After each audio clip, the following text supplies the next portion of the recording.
Fimbulvinter, I wanted to focus on having classic guitar sounds and the sonics that I grew up with. In this video, I'll walk you through how I recorded the guitars and what gear I used. Hi, my name is Bjorn Riis and welcome to my channel. If you haven't already, please subscribe and be sure to hit the bell button to be notified when there's new videos. I'll be posting more guitar and recording related videos in the weeks and months to come. I grew up listening to bands like Black Sabbath, Led Zeppelin, Whitesnake, and of course Kiss. And I think what's common for all of these bands is that classic British guitar tone.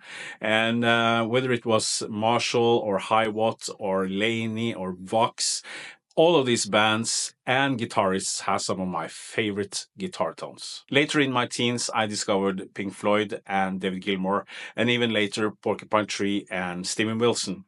And I think if I were to describe my playing and how I approach setting up my tones, it would be a nice blend of all of these bands and guitarists. Fimbulvinter is a dark sounding album. It's about my personal experience living with anxiety, and it was crucial for me to have guitar tones that sort of underline the emotions and the theme of the album. And I recorded most of the guitars here in the Airbag rehearsal and recording studio. We used universal audio interfaces and a variety of microphones.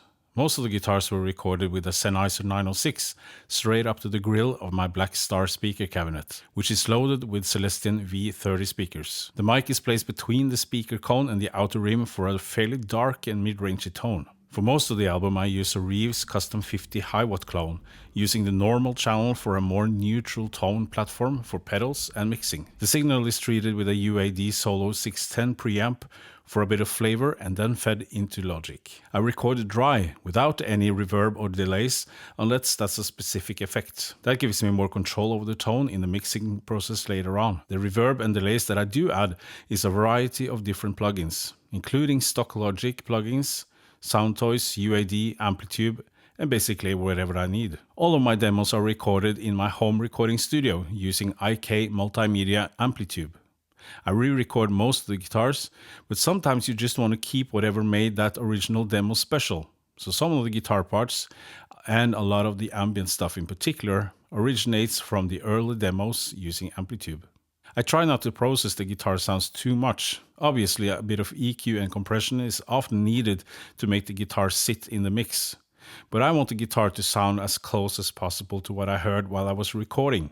I mostly use stock Logic plugins and UADs for editing and mixing. For pretty much the whole album, I use this Les Paul Standard 60s. It's a 2023 model, I think. It plays and sounds beautiful, and I think that Gibson really has come around to making some outstanding instruments again. Most of that classic Marshall tone on the album is done with the engine from DryBell. This is a fantastic sounding pedal that I've been using for a couple of years now, and really nails that classic Marshall plexi tone without blowing anyone's head off. And I use it for everything from smooth, warm rhythm stuff to the heavier, harder edged riffs and soloing.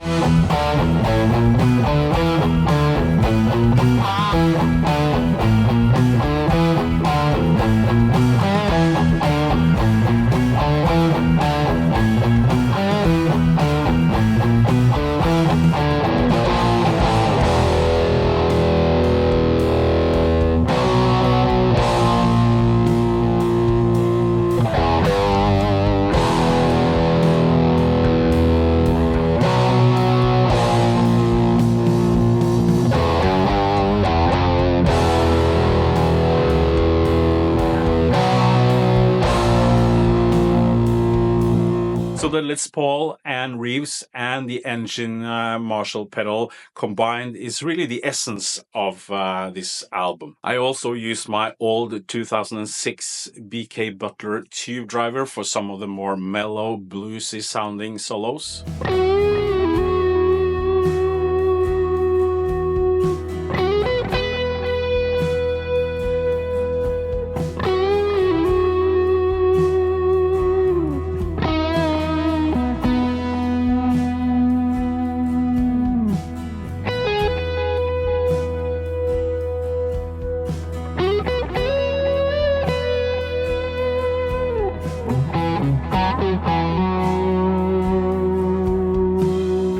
and my vintage mid-90s ProCo Rat for the huge sounding outro solo on the title track.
So that's pretty much it. I hope you enjoyed this video and that I managed to answer some of your questions. Please use the comments field below and let me know what is your favorite guitar tone or guitar piece on my new album, Fimbulvinter.